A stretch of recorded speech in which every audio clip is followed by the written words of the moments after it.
Hello friend, आपका स्वागत है अपने यूट्यूब चैनल ऐसे स्टडी जोन में। यहाँ पर हम साइंस के कुछ क्वेश्चंस देखेंगे जो आपके सीटेट एग्जाम के लिए मोस्ट इंपॉर्टेंट साबित होंगे। चलिए वीडियो के अंत तक आप बने रहें। इस वीडियो का रिवीजन ज़रूर करें जिससे कुछ क्वेश्चंस आपके दिमाग में बैठ जाएं। जब आप अपना एग्जाम हॉल में पेपर देंगे ना, तो आपको ये कहीं ना कहीं याद रहेगा कि ये क्वेश्चन मैंने कहीं पढ़ा था। चलिए क्वेश्चन को स्टार्ट करते हैं। निम्नलिखित में से कौन सी ग्रीन हाउस गैस नहीं है? यानी कि इसमें carbon dioxide, nitrogen oxide, helium और मीथेन। तो इसमें से जो गैस पूछी गई है उसमें से जो गैस नहीं है वो कौन सी गैस होती है? वो होती है helium. Helium gas green house गैसों में सम्मिलित नहीं है। अगर ग्रीन हाउस गैस की बात करें तो वातावरण या जलवायु में परिवर्तन जो होता है भूमंडलीय ऊष्मीकरण के लिए, वो इसके लिए उत्तरदायी होते हैं। ठीक है, इसमें सबसे ज़्यादा उत्सर्जन कार्बन डाइऑक्साइड का, नाइट्रोजन ऑक्साइड का, मीथेन का, क्लोरोफ्लोरो कार्बन का होता है। ठीक है, वाष्प आदि का होता है, वाष्प और ओजोन का भी होता है। तो इसमें जो गैस नहीं है वो है आपका हीलियम। हीलियम गैस नहीं होती है ग्रीन हाउस में।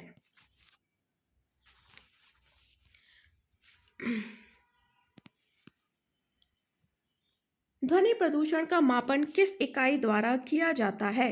ध्वनि प्रदूषण का मापन तो किसके द्वारा किया जाता है? तो इसका जो राइट आंसर होगा वो होगा डेसिबल। ठीक है, क्या राइट आंसर होगा? डेसिबल। अच्छा, विश्व स्वास्थ्य संगठन ने 65 डेसिबल से ऊपर का जो शोर होता है ना, वो ध्वनि प्रदूषण के रूप में परिभाषित किया जाता है। जो 65 से ऊपर का जो डेसिबल होता है ना, उस शोर को अधिक ध्वनि में रखा जाता है। तो ध्वनि प्रदूषण का माप किस इकाई द्वारा किया जाता है? डेसिबल द्वारा किया जाता है। निम्नलिखित नदियों में बंगाल की नदी खाड़ी पर गिरती हैं। निम्नलिखित नदियों में कौन सी बंगाल की खाड़ी पर गिरती हैं? तो इसका जो राइट आंसर होगा वो होगा सुरबन रेखा। ठीक है। अच्छा, और कौन कौन सी नदियाँ गिरती हैं? तो महानदी हो गई आपकी। ठीक है, महानदी याद रखना है आपको, ये अगर आपका आता है तो। ठीक है, गोदावरी हो गया, गोदावरी, और आपका कृष्णा हो गया, कावेरी हो गया। महानदी, गोदावरी, कृष्णा, कावेरी, तो ये नदियां हैं जो कि बंगाल की खाड़ी में गिरती हैं।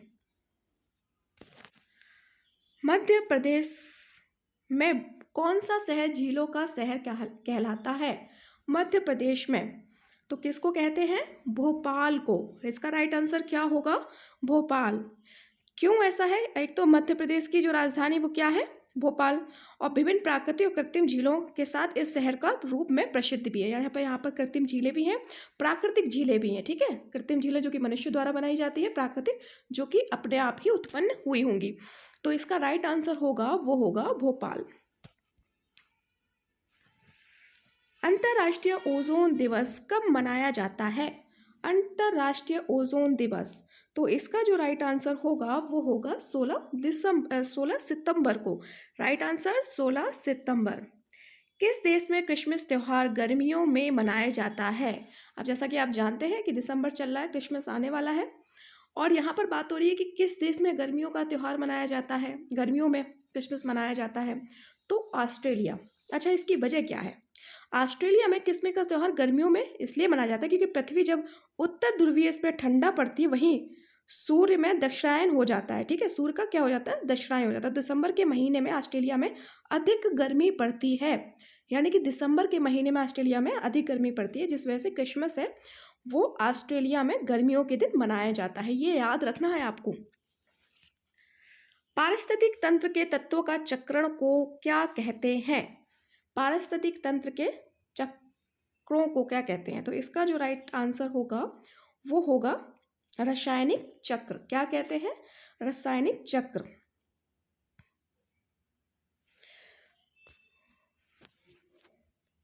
गिर वन्य जीव अभयारण्य निम्नलिखित में से वन्य जीव अभयारण्य संरक्षण करता है। तो गिर वन्य जीव अभयारण्य किसका संरक्षण करता है? तो इसका जो राइट आंसर होगा वो होगा शेर। किसका करता है संरक्षण? शेर का। अगर इसके बारे में थोड़ा सा हम जान लें तो ये जो है गिर वन्य जीव अभयारण्य जो कि गुजरात में है, ठीक है, स्थित है, और 1424 वर्ग किलोमीटर में इसका वो क्या है, पूरा फैला हुआ है। इसमें कौन कौन से जानवर पाए जाते हैं?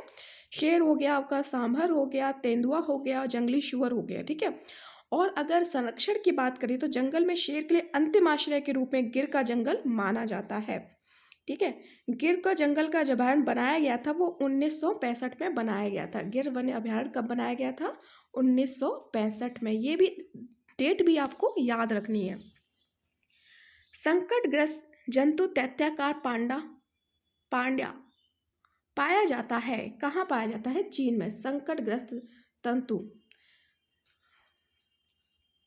किस खाद्य श्रृंखला में शाकाहारी होते हैं? किस खाद्य श्रृंखला में शाकाहारी को रखा गया है?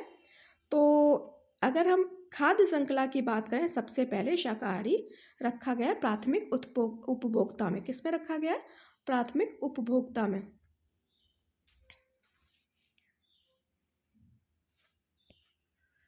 प्राथमिक उपभोक्ता में इसको रखा गया है। अच्छा, इसके बारे में थोड़ा सा जान लेते हैं कि जो शाकाहारी श्रृंखला होती है ना, वो पशु होते हैं जो अपने पोषण के लिए पौधों को खाते हैं। अपने पोषण के लिए किसको खाते हैं?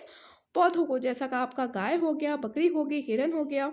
ठीक है, ये खाद्य श्रृंखला बताती है कौन सा जीव पर्यावरण से दूसरे जीव को खाता है। ऐसी पारिस्थितिक तंत्र की घटनाओं को क्रम को बताती है जहाँ एक जीवित जीव दूसरे जीव को खाता है और बाद में वही जीव बड़े जीव का उपभोग हो जाता है।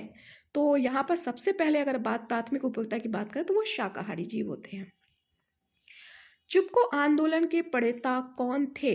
चिपको आंदोलन के प्रणेता कौन थे? यानी कि चिपको आंदोलन में सबसे ज़्यादा भाग किसने लिया था? तो इसका जो राइट आंसर होगा वो सुंदरलाल बहुगुणा होगा। ठीक है, सुंदरलाल बहुगुणा। अच्छा, इसमें बात करें किन किन और लोगों ने भी भाग लिया था, तो इसमें सुंदरलाल बहुगुणा हो गए, आपके कामरेड गोविंद सिंह रावत हो गए, चंडी प्रसाद भट्ट हो गए, श्रीमती गौरा देवी ज्योति नेतृत्व में रहेंगी। तो अगर महिला की बात करी जाए तो श्रीमती गौरा देवी को आपको याद रखना है। श्रीमती गौरा देवी। ठीक है, आपको याद रखना है अगर महिला पूछी जाए। चिपको आंदोलन में अगर बात करें तो यह कैसी घटना हुई थी? तो जो पेड़ को काटने को रोकने के लिए वन आश्रित लोगों ने जो वन अधिकारियों की रक्षा का आंदोलन था, जिसमें रेडी में 2400 से अधिक पेड़ों को काटा जाना था। इसलिए इस वन पर विभाग और ठेकेदार जान लड़ाने को तैयार थे। गौरा देवी जी के नेतृत्व में रेडी गांव में 27 महिलाओं ने अपनी प्राणों की बाजी भी लगा दी थी। ठीक है, प्राणों की बाजी लगा दी थी और ये असफल कर दिया था।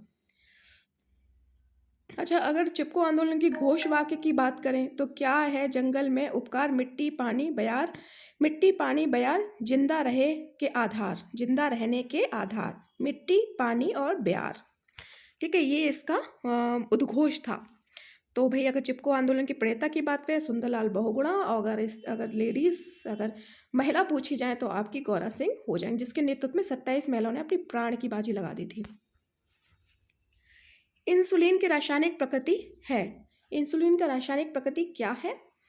तो इसका राइट आंसर होगा वो होगा आपका प्रोटीन। इंसुलिन का रासायनिक प्रकृति। ठीक है, इंसुलिन रासायनिक प्रकृति क्यों है? प्रोटीन होती है। यह कार्बोहाइड्रेट का उपाचय है, इसलिए महत्वपूर्ण है। यह शर्करा एवं वसा के निर्माण में भी सहायक होता है। शर्करा और वसा के निर्माण में भी क्या होता है?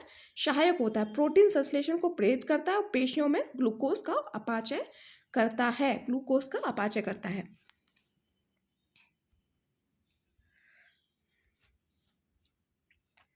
पौधों में अर्धसूत्री विभाजन होता है।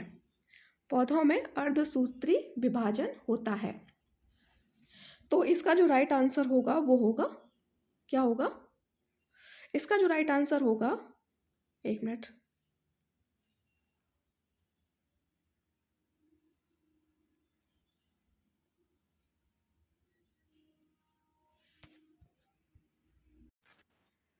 इसका जो राइट आंसर होगा वो होगा पार कणों में। ठीक है, पार कणों में होता है। ठीक है, अगर इसकी बात करें तो परपक में असूत्री प्रकाश पैराकोश में होता है। इसी प्रकार से पार कोश में पाराकर्ण रेशे होते हैं जो पारण में भाग लेते हैं। तो पार कणों में होता है। पौधों में अर्धसूत्री विभाजन की बात करिए यहाँ पर। जैविक समुदाय में प्राथमिक उपभोक्ता होता है। जैविक समुदाय में प्राथमिक उपभोक्ता कौन होता है? तो शाकाहारी होता है। कौन होता है? प्रथम उपभोक्ता कौन होता है? शाकाहारी।